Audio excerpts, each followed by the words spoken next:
ካፍር ሴት ጋር ዚና ሰርቼ ነበረ ምንድነው ሁክሙ የሚል የሚያሳዝን ጥያቄ ነው። ይሄን ስራ የሚሰራ ለራሱ ሊያለቅስ ይገባዋል።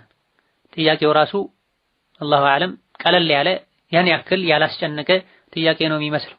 የወንጀሉ ጸጸት ውስጡን ያቃጠለውና ያላቃጠለው ያላስቆጨው ሰው ከጥያቄው ማወቅና መረዳት ይቻላል።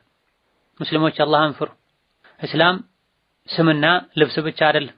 የአላህ ባሮች ዝሙት አይሰሩም። አላህ በተከበረው ቃሉ ቁርአን ላይ በግልጽ ነግሮናል። ወላ የዝኑን ብሏል። ዝሙት አይሰሩም የረህማን ባሮች ብሏል።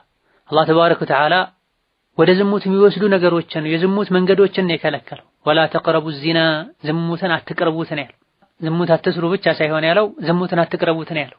መንገዱን ራቁት ነው፣ ከሩቁ ሽሹት ነው ያለው።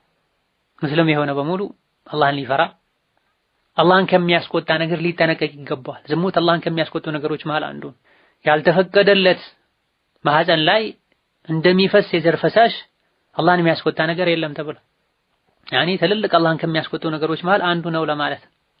ለአላህ ሐያ ልናደርግ ይገባናል። ሜዳ ላይ ሰው ያየው ዝሙት አይሰራም።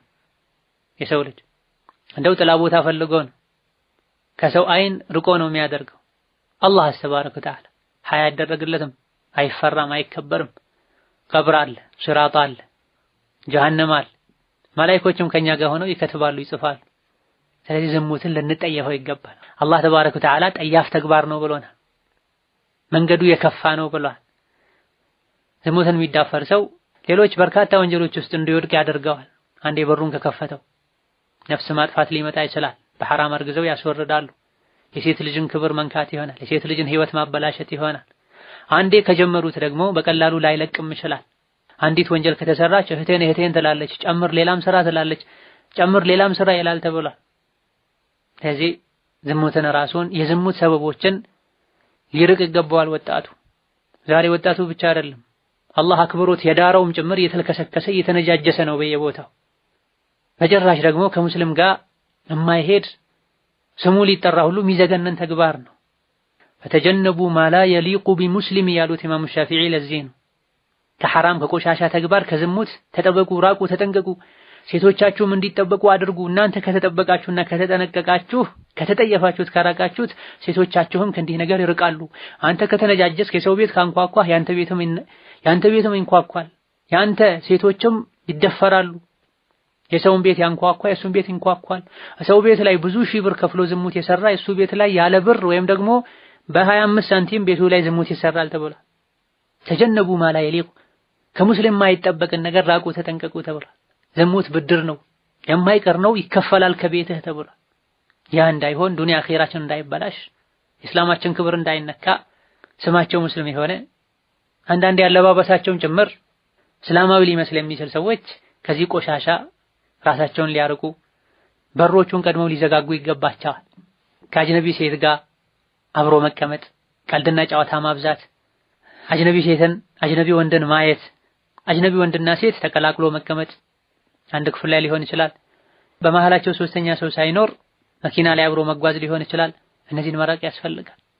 ወከዛሊክ በዘመናችን በኢንተርኔት አማካኝነት ወንድና ሴት እንደፈለጉ የፈለጉትን እየተናገሩ የፈለጉትን እየተላላኩ የአይን የምላስ የእጅ ዝሙት የሚሰሩበት ሁኔታ አለ። በዚህ መልኩ በርቀት የተለያዩ የዝሙት በሮችን ነካክተው በአካል ሲገናኙ ቀጥታ ዋናው ዝሙት ላይ የሚወድቁበት ሁኔታ አለ። አጅነቢ ወንድን ሴት ልጅ በምንም መልኩ ልትቀርብ ልታናገር አይገባም። በቂ ምክንያት እስከሌላት ግልጽ የሆነ ዓላማ ሸሪዓ የሚፈቅደው የሚያገናኛት ነገር እስከሌለ ድረስ።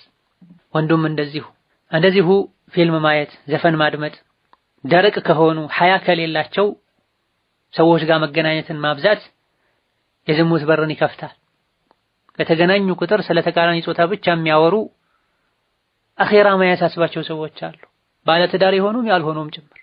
ባለትዳር የሆኑት እንኳን ትዳር ስላላቸው ያወሩትም ቢያወሩ ያው በሸሪዓው የማይፈቀድ ከመሆኑ ጋር ራሱን የቻለ የሐላል መንገድ ሊኖራቸው ይችላል።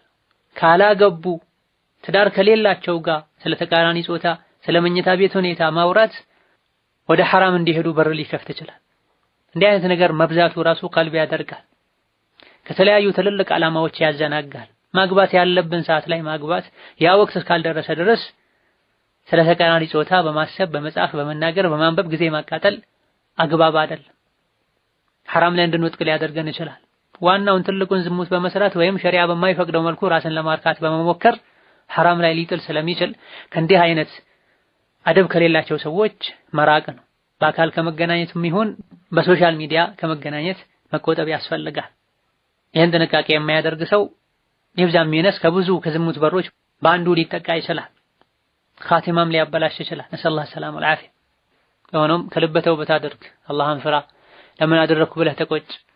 ያለፈውን የምትክስበትን መልካም ስራ። ትዳር ከሌለህ ትዳር አድርግ። አላህ ተባረከ ወተዓላ ራሳችንንም ቤተሰብና ወዳጆቻችንን በሙሉ በመላውን ሙስሊም ከእንዲህ አይነቱ ጸያፍ ተግባር ይጠብቀን ያድነን። ኢማንን መልካም ስራን ምን ወድ አላህ ያደርገን። ኩፍርን፣ ወንጀልን፣ አላህን ማመፅን